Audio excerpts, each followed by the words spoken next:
Olá, seja muito bem-vindo ao nosso programa Que Planta é Essa?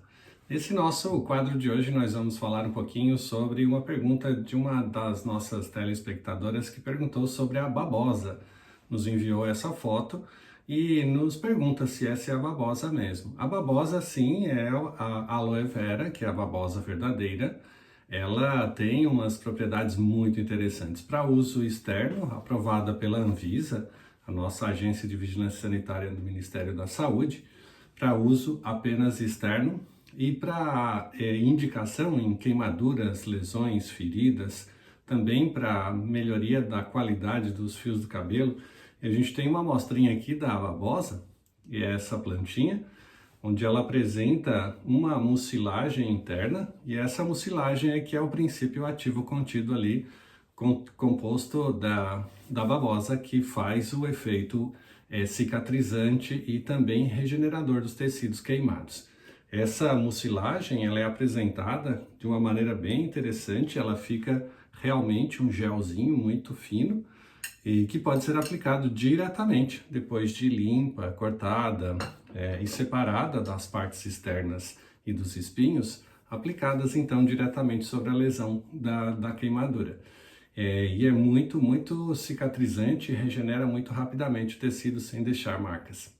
É muito interessante essa planta.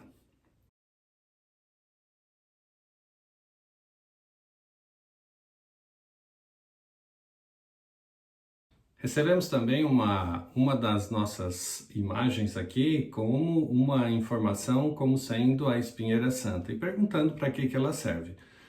De fato, a espinheira santa ela é um dos medicamentos fitoterápicos mais preconizados e mais utilizados para o tratamento de úlceras gástricas, gastrites, para melhorar a proteção da mucosa gástrica e no tratamento dessas afecções relacionadas ao aparelho gastrointestinal. Ela funciona então com uma atividade anti-inflamatória, melhora as camadas de úlceras que são geradas, úlceras gástricas e úlceras duodenais, e recupera o tecido cicatrizando essas lesões ulcerativas. E infelizmente a foto que o nosso telespectador enviou não caracteriza como sendo a espinheira santa, a Maitênus ilicifolia. Ela tem as características como demonstradas aqui na nossa imagem referência para essa planta. Então, o nosso ouvinte está com uma espécie parecida com a espinheira santa, mas infelizmente não é a Maitênus ilicifolia. Apesar de ela ter, então, inúmeras atividades farmacológicas, essa não é a planta recomendada para uso para essas finalidades terapêuticas.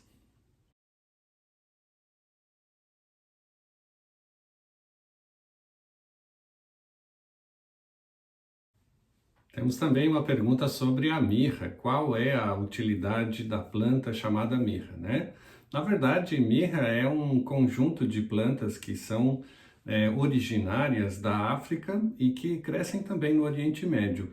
Elas secretam uma gomorresina, uma secreção na árvore e especialmente empregada para fins terapêuticos depois de volatilizá-la no ambiente, como antisséptico do ambiente e também como aplicações tópicas para recuperação de feridas e cicatrizações. A mirra, então, ela é a partir dessa goma que é feita das secreções da planta e que é empregada para finalidades. E ela é uma planta citada, inclusive, na Bíblia, né, como um dos presentes lá dos Reis Magos para o menino Jesus na época do seu nascimento. Então, incenso, mirra, que eram oferecidos como uma iguaria, como um presente para que trouxesse então boa saúde para os indivíduos que recebiam esse presente. Fundamentalmente, essa é uma planta de origem africana e do Oriente Médio, então a gente não tem ela crescendo em solo brasileiro, mas pode ser encontrada na forma então da sua gomorresina a partir de importações dessas regiões.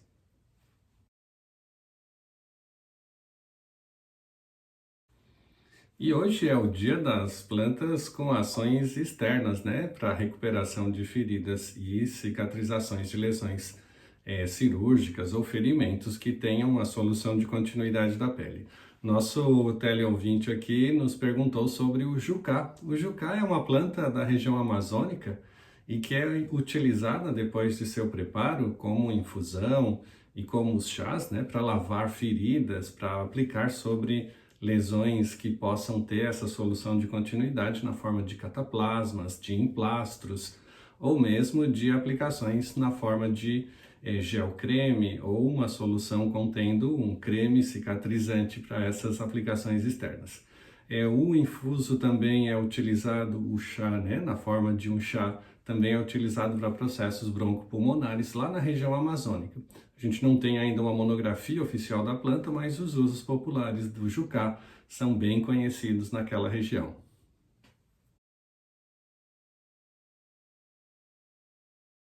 Recebemos também uma foto da pariparoba. Realmente, a pariparoba, como foi enviada, é uma planta muito interessante para o uso em quadros de resfriados, em quadros inflamatórios do trato respiratório e também para melhorar o processo de recuperação nas gripes de repetição, melhorando a qualidade imunológica de defesa do organismo.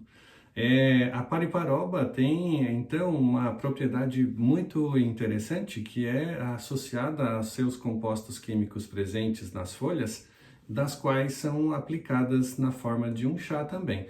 Um chá que se pode preparar com em torno de 2 gramas da planta seca para 250 ml de água quente, fazendo uma infusão aí por em torno de 10 minutos, esperando esfriar e depois podendo fazer o consumo do chá, especialmente associados a esses pacientes com quadros de alterações do trato respiratório. Pode-se fazer um chazinho muito gostoso também, acrescentando a ele uma gemada, como se fazia aqui no interior de Santa Catarina e também nas regiões de São Paulo, do interior de São Paulo. Uma gemada bem quente com esse chá dissolvido é um santo remédio para os processos de recuperação gripal.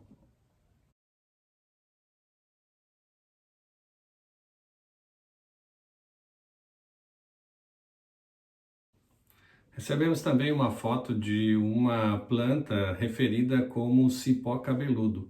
O cipó cabeludo, de fato, é um parente, uma micânia, né? Uma espécie de micânia que é parente do guaco e tem aplicações, então, nas suas atividades para a preparação de chás e ou tinturas medicinais, a aplicação com efeitos diuréticos, efeitos para inflamações e infecções do trato urinário superior e inferior, e melhora então na qualidade do efeito diurético que ele faz. Ele tem uma capacidade de aumentar a diurese, o volume de urina excretado. Então diminui também pressão arterial, pode melhorar as condições de edemas que são gerados por quadros inflamatórios.